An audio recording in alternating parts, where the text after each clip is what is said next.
Good morning, Lagos. Good morning, Nigeria. Good morning, Africa. Good morning, world. It's a brand new week, and the one thing on our agenda this week is hashtag end Sars.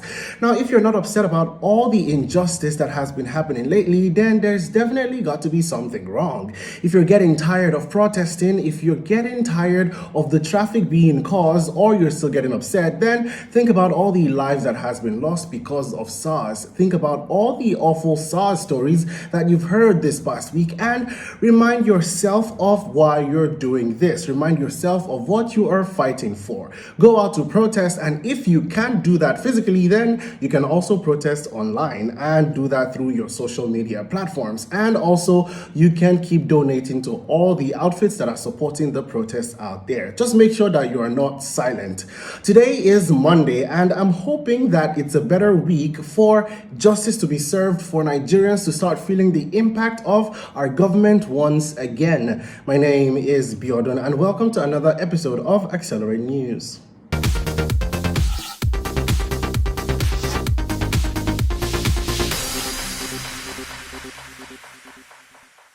Protesters across Nigeria held a candlelight service on Friday night to honor the young Nigerians that have been killed by members of the police unit Sars. Now in Lagos, massive crowds gathered at the Alausa area of the state and also the Lekki toll gate, which have now become the landing zones for the protests and also the converging points for those who have been demanding justice for the deceased. Now a similar event also took place in Abuja and Port Harcourt.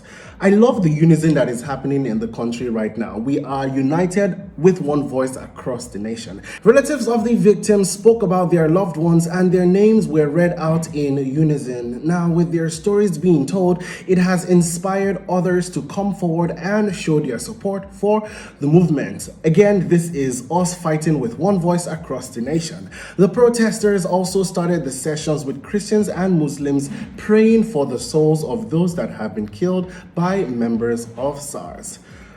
Now, as sad as it all was, the candlelit crowd was such a beautiful sight to see. It was such a warm thing to feel. Now, seeing the amount of people that came out to honor those that have passed away really speaks volumes.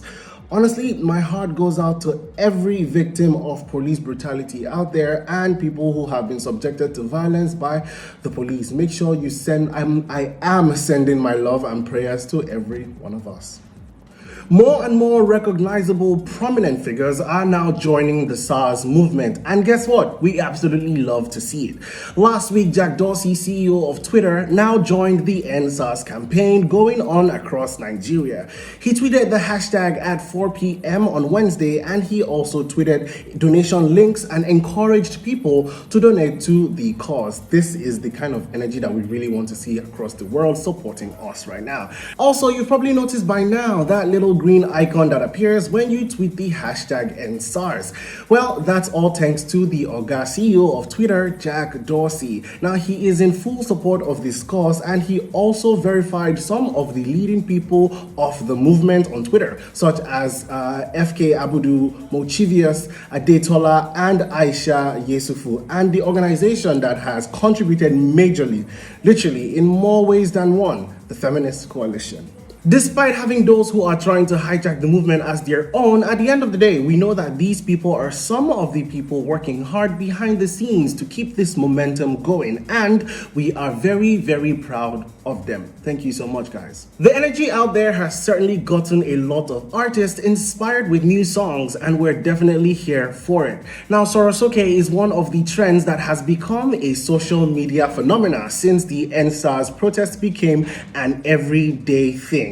Now, the Yoruba phrase started on Twitter, and in English, it means, of course you know what it means, speak up, hashtag speak up. It has become the mantra of the NSARS campaign after protesters in Lagos urged the governor, Mr. Babajide Sanwo-Olu, to Sorosoke while addressing the youths last week. Sorosoke has now become a metaphor for all Nigerians to speak up against injustice and bad governance. And guess what? It is becoming a worldwide trend. So now, Small Doctor has released a song by the same name, Sorosoke. Other than the NSAS movement, in the song, he also discusses Lil Fresh's alleged assault of his girlfriend. I think that this is a very interesting thing to see at this time of the year. And I wonder if this year is the one year that revolutionary music is going to become a vibe. Like, let us use music to start speaking about the truth. We can only hope that this is the case. And definitely, it gets the people going, I just have to say.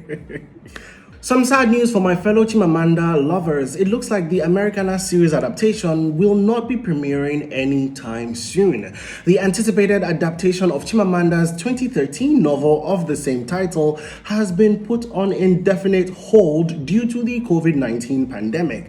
If you remember, production for the HBO Max series was originally slated to kick off earlier this year, but it had to be pushed back due to the pandemic. Now, the co-showrunner Lupita Nyong'o then reportedly dropped out as it conflicted with her other filming schedules and projects that she has slated for the rest of the year.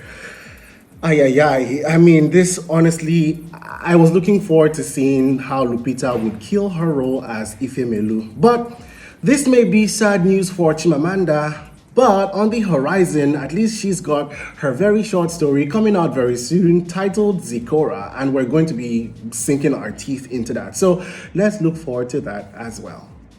It looks like there's some great news for Nigerian filmmakers. The Nigerian Official Selection Committee for the Academy Award submissions announced the approval of Nigerian Pidgin English as a non-English foreign language recording dialogue in films by the Oscars. The confirmation was made known by Chineze Anyeni Abonyi. Now, and she is the NOSC chairperson via a press release containing the details of the timeline of the committee's progress.